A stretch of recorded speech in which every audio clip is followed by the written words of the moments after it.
Hello everyone, here is the recipe of how to make soft idlis. Here I have used 3/4 cup of whole urad dal.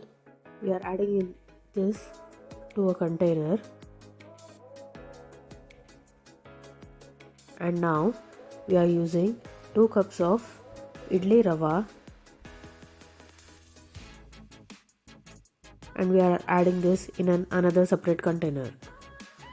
Here also we will add 1/4 cup of thick poha along with urad dal, and we'll wash all these ingredients for at least 2 to 3 times.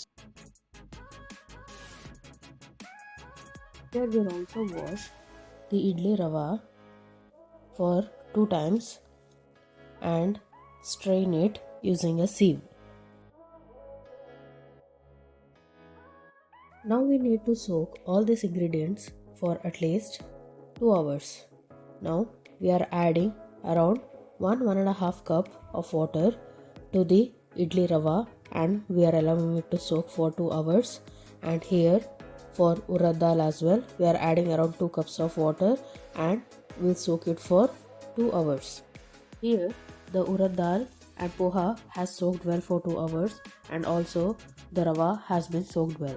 Now we need to remove the excess water from the rava, so we'll squeeze out the excess water and place it on a plate.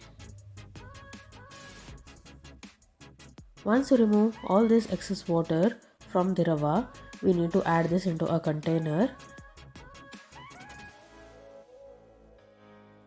And now we'll grind the urad dal and poha in a mixer into a fine batter. Now the batter is ready. Now we'll add this batter to the soaked rava.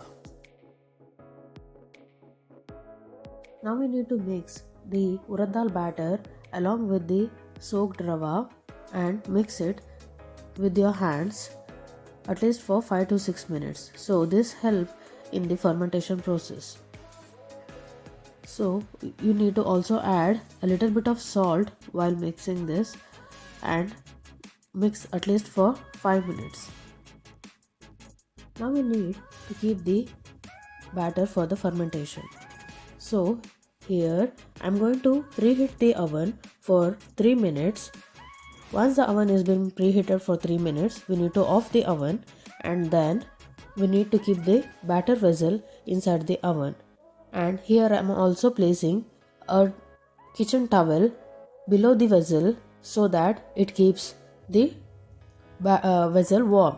As I stay in a colder country, here it takes around 16 to 18 hours for a batter to get fermented. This is the next day morning's video where the batter has been fermented. Here you can see how the batter is being fermented. Now we'll add little bit of salt to adjust the taste, and we'll mix it.